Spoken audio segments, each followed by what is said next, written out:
Welcome back to the workshop, Richo Woodworking. Today we're going to talk about the Kobalt Workbench or workstation. This is a sort of a workbench all-in-one storage thing that I bought from Lowe's many years ago, but it looks like it's still available today. If you're interested in buying one of these, you can certainly watch this video as a review of how I use it. It's a great help here in my small workshop. I can store tools out here as well as have a surface, so I don't have to set up the whole work area, although sometimes I'll use it in addition to the work area. This is also part of my series on the workshop that I've been doing. If you're interested in other videos from that, just check out my playlist for the workshop series. And so I'm going to talk about some of the things I store in here, some of the special features, and we'll look at that next. We'll start out at the top. There is a section, an area up in here of storage with a handle here. First I'll mention right here I have a, this is one of those temperature humidity readers. It helps me to figure out what the humidity is in the garage. Right now it's 64, which is a little, it's probably okay for the garage. When you work in a museum, 64 is too high. The moisture content could be a little high. Mold growth starts actually at 55. For out here in the garage, the corrosion is more of what I'm concerned about. And so I like to keep track of that here. Also in the summertime, where it gets hot here in Eastern Carolina, I like to know what the temperature is when I come in the workshop. And so that's why you've seen, I have a fan, I have an air conditioner unit that helps with working out in the garage. So open up. Now I should note, before I go any further, that I use this Kobalt workstation for woodworking, but I also use it for just around the house, do-it-yourself, yard work. Because it's in the garage all the time, and it's a little more of a dirty surface, this is really sort of an all-around use. And so things are kept in here for all-around use, as you will see in a moment. So the top area, I like to have just some simple things. It's easy to get to, but I've kind of decided that I would also keep my protective equipment in here. It's like work gloves for work in the yard. These gloves I actually bought specifically for woodworking, but I have not in the last several years worked with a lot of really heavy wood with a lot of splinters. I'm working with smaller pieces of wood, so I haven't had to use this as much. Things like ear protection. All kinds and types of eye protection. Often, now these things like this I would use for mowing the grass. Things like this I use for when on the very rare occasion that I use my powered drill or powered circular saw. That's what those are for. I do keep a mallet up here. Or gardening gloves. So here are some items that are very useful in the workshop. These are gap fillers for my face vise. I have another mallet. Another interesting item. This is just a piece of wood with a screw drilled through it. This is a technique that is used a lot of times with finishing or even painting. You get a bunch of these, say that you're finishing a chair or something like that. You would lay these out and then your piece would sit right on top of it, not touching the wood surface itself. And so you can get underneath and all around it. And so that's a nice thing to have. And then I have a couple more pieces, kind of odd items. These actually go with one of my jigs, and I'll talk about that in another video. If you're watching this video as sort of a review of this product, I will tell you that on these handles, there's a handle here, handles down here, these black pieces on the edge fall off after a year or several months or something like that. Sometimes I put them back on. Just be aware that they're supposed to protect you from the rough edges of the metal. This is metal. It is a good handle. These little black pieces will fall off. You can always attach them with some epoxy or some super glue type material, that can always be done, and that probably works. I'm just too lazy for that, so I either let it go or put it back on. So what you're looking at here is the main area of the workspace. I'll take the paper towels out of the way so you can see what's going on back there. It does have a light. It turns on. It's not the greatest thing in the world, but if I'm just in here working at this spot, let's say I can work here when the car is right here, right in this area where the camera is, and I can still sit in here, work at the spot, and this light is sufficient. I also have overhead fluorescent bulbs, and so I have plenty of light in here, night or day, cloudy weather, doesn't matter. But this is a nice little light. You have a tool rack on the back. The back has metal with holes, and so there's a little shop caddy that I talked about in a previous video. I actually, when I was creating this video, I looked at some of the other shop caddies that some of you have created, some of the other YouTubers out there, or content creators, I should call them, have created out on the interweb, and I've been inspired. And so I might upgrade this to something else. That might be a future project. Anyway, there is a video on this if you would care to see it. Behind that, I have a couple boxes. I think now these did come with, no, they came with the set. They came with the set, but they're boxes that we can keep some things in. Here's a nice three-dimensional printed center finder a friend of mine gave me. Just whatever can go in these little boxes here. I have a surge or a power strip. When the power strip is not in use, it actually resides right here underneath of that spot. And so I'm able to keep that off the floor and keep it out of dirt. It's a nice place to keep that as well. And so we have pliers, screwdrivers, a wire cutter, a metal cutter, some rulers, more screwdrivers, scissors. These also came with the hardware set. There's some containers, scissors, speed square, and a some of you may not be familiar with this. This is a guide that gives you screw sizes. You could use it for pipes. Has a ruler on it.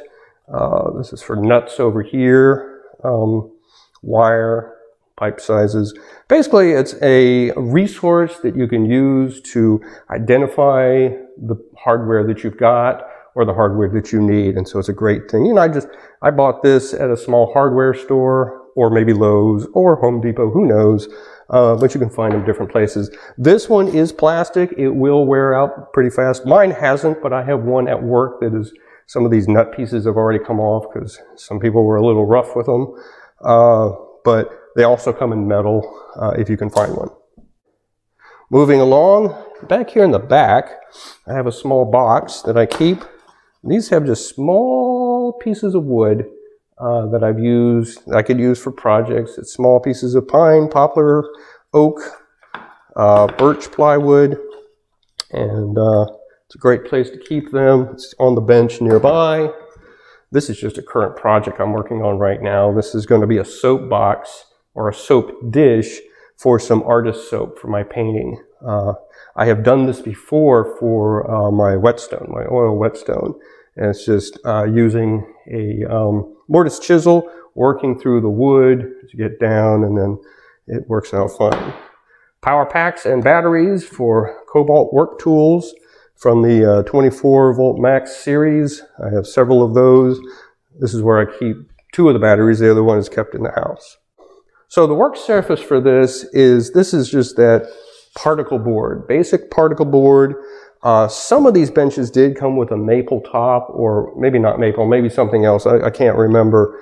Some people, I have seen reviews where people have taken this piece out and put actual wood in, which is fine, and I'm sure that works. For my purposes, for what this was going to be used for, I kept the particle board that I bought it with. And as I said, I bought this probably in 2014 or 2015, and it's done pretty well since then. Of course, since I made the portable workbench gets most of the actual woodworking work. This is mainly used for do-it-yourself stuff. But again, there's always stuff piled on it. It's gotten oil dripped on it from sharpening. It's had a lot of fluids on it from different projects, glues, stains, stuff like that. And it's held up very well, I think. And so for my needs, this particle board base is fine for me. So next thing down, we have 3 drawers, 2 short drawers and one big wide drawer. These pull out very easily. They're sort of made for that. This drawer I usually use for sanding, filing, some of the attachments for some of my drills. I have a file set I keep in here. A lot of wax paper, which I need when I'm doing glue-ups. Because of course wax or butcher's paper is resistant to the glues, and so it doesn't stick. And so I have a lot of that, sandpaper, a bunch of sandpaper. Here's some, I bought these years ago. I hardly ever use them because I have the brace drills and the corner drills now. I don't even really need them. Nice thing to have with files. It's a brush for cleaning out your file. Candles. I have a lot of candles in here. The thing about candles, the wax, whether it's beeswax or paraffin, this is paraffin based. This is great for use with wood, with screws. When you're screwing a screw in, you put a little bit on the screw and the screw will go in quicker, easier. You can use it on wood, so it works against wood very easily. For drawers, it's great for drawers. Metal, yeah, sure, you could use it more for wood. When you're working with wooden drawers, you can use the wax. It's got a lot of uses both in woodworking and in conservation. That's sort of where I learned to use it. But it's got some great benefits. So we have several of those in here. And that's pretty much what's in this drawer. Next thing we have, there's a lot of hardware in here and smaller screws. So we have very small screwdrivers from the same screwdriver set up on top. Then we have these sort of specialty, these come with screwdriver kits, but they're kind of specialty tips, much like the dental tools that I had in the machinist's chest. These are great for pulling things out, getting at things. Love this one. It's sort of like a scratch hole, but it has a finer tip. So those are some things we have there. Woodworking pencils. Don't use these very often. They're a hassle to sharpen, but I do have some just in case. Specialty screwdriver. This is more for the do-it-yourself stuff, but this is a punch set. It's a good thing to have. There's a lot of use for that. And then we have some hardware. These are mainly screws that are too long to go in the special drawer in the set of drawers that I made. There's another video on that shows where I keep most of my wood screws. I have a bunch of little baggies. These are little Ziploc baggies, much like the ones that I use at work. As a conservator, it's a great way to hold little screws or little things for a project, and then an assortment of screws. So that kind of stuff is all kept in here. This bottom drawer is full of primarily wrenches and some other larger tools. And I'll pull these out because I can't expect you to see what's going on down here. I have a couple planes that I bought, some of the cheaper planes I own. These are just planes that I have, bench planes that didn't fit in the Dutch chest. So I brought them, put them in this piece. I have a couple crowbars. Again, we're dealing with do-it-yourself stuff here around the house.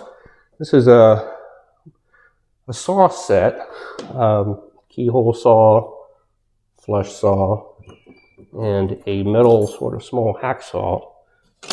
It's a great place to keep that in there. A lot of pliers, some small pliers, or butcher paper. Here's another. This used to be up here, but I lost the clip. So when I find the clip, it goes back on the wall. There's another pry bar type thing. Specialty pliers. One of these things. This actually came with a house, and I don't use it much, but when you need it, you need it. usually used on plumbing, pipes, that sort of thing. Another similar item. A lot of wrenches.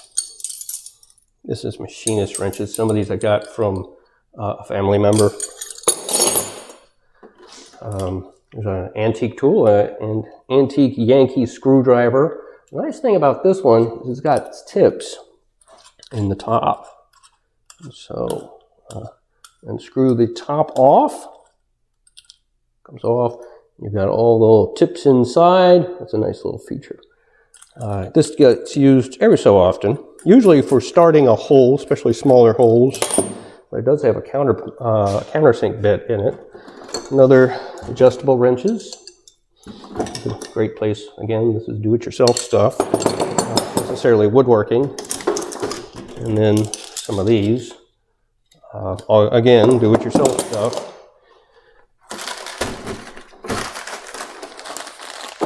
Grip ties, cable ties. This little item, this is actually PVC pipe. One end comes off, and it was made by one of my volunteers at work for holding hacksaw blades. And so he knows who he is. He watches these videos. Here it is. I do use it.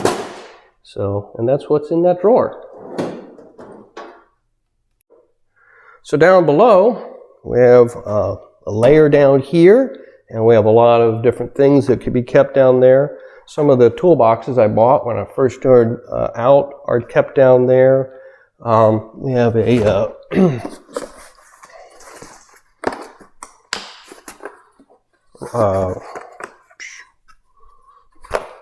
set of these. This is a combo set.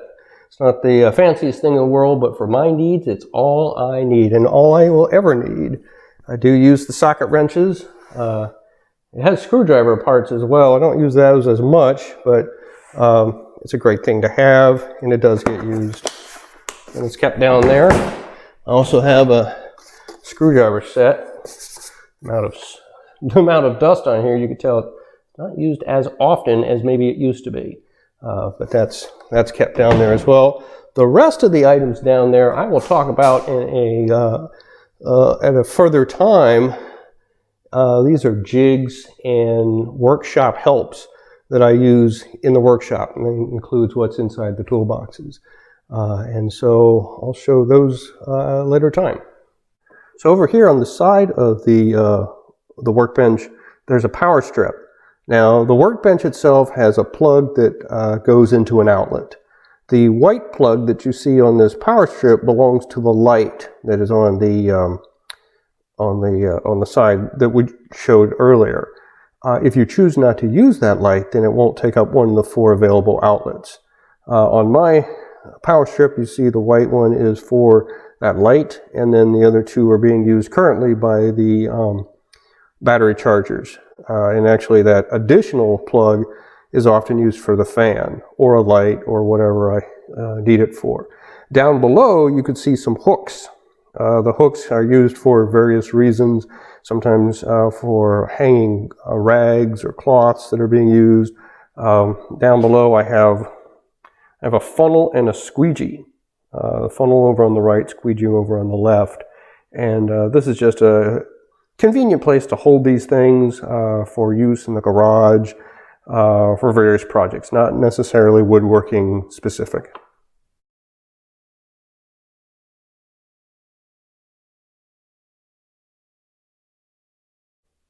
So the Kobalt Workbench has been very useful for a lot of different projects for me from the beginning up until even now. I'm currently finishing Puzzle Box 3, and there will be a video about that in the future. So it can be used for the large scale workshop as well as for a small scale. Small workshop being where the Dutch just doesn't come out, and it's actually only things that reside in the tool area, in the workshop area, in the garage. And you can use the Kobalt Workbench as your primary work surface with the chest of drawers on one side, the tool cart on the other, and here's a picture of that.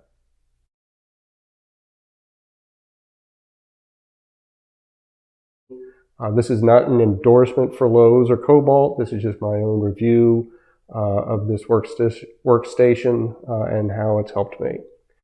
And that is my Kobalt Workbench.